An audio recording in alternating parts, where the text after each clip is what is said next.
Selanjutnya teman-teman kita akan belajar mengenai input data on HTML form. Nah sebelumnya itu kita disuruh untuk mengcopy kode berikut dan mengkonekkan pada SSD maupun password.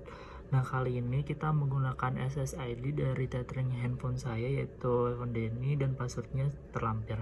Setelah itu kita connect dan kita run pada menunjukkan alamat IP address yang harus kita konekkan dalam internet. Nah sebelumnya itu kita disuruh untuk menginstal dua package yaitu ASP Unsync Web Server Master dan juga ASP Unsync TCP Master, karena di dalam Arduino sendiri program tersebut itu tidak ada, jadi kita menginstalnya dalam library program Arduino tersebut yaitu di sini. Nah setelah merun kode berhasil, kita kan disuruh untuk menuju alamat ini, kita ketikkan pada form tersebut seperti ini. Ini ASP32 yang terkonek.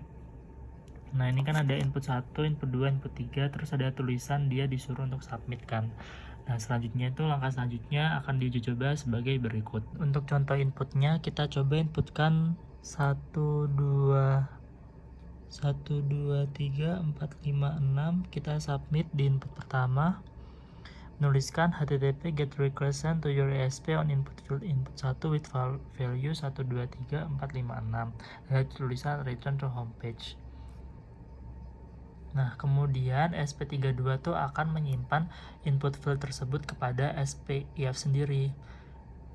Jadi kita melakukan input kan 1, 2, 3, 4, 5, 6 pada yang pertama tadi. Nah, di inputan pertama tadi itu akan dikirimkan pada motor serial tuh. Ada inputan 1, 2, 3, 4, 5, 6.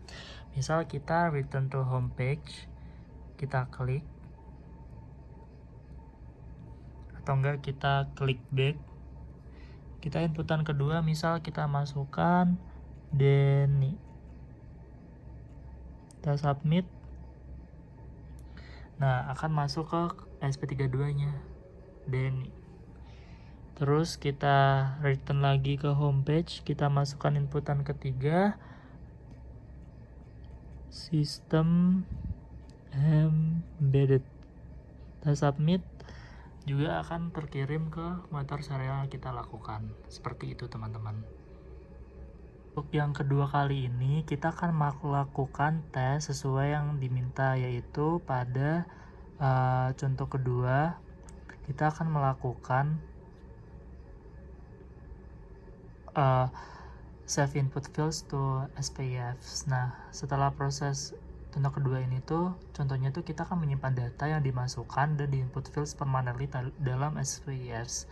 Kita juga menambahkan placeholdernya. Berikut kodenya. Setelah itu kita masukkan SSID dan juga passwordnya. Saya masih menggunakan tethering tadi dan juga Dini025 ini sebagai passwordnya. Nah di situ tuh ini kan berupa motor serialnya. Kita lihat connectnya ke alamat IP tersebut. Kita tulis dan kita enter. Nah di sini ada input string current value, input in current value, terus input float current value. Input stringnya, misal kita ketikkan string di sini itu system embedded.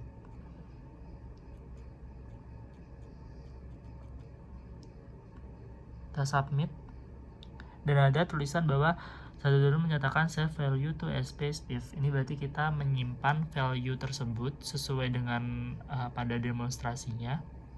Kita akan menyimpan value tersebut. Nah, oke, kita masukkan.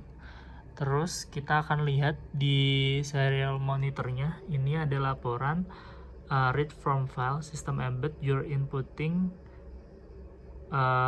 input stringnya system embed. Nah dia tuh akan terupdate setiap waktu teman-teman.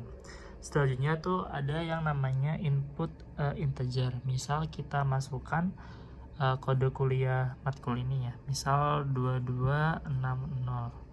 Kita submit, save value to SPIF, kita oke.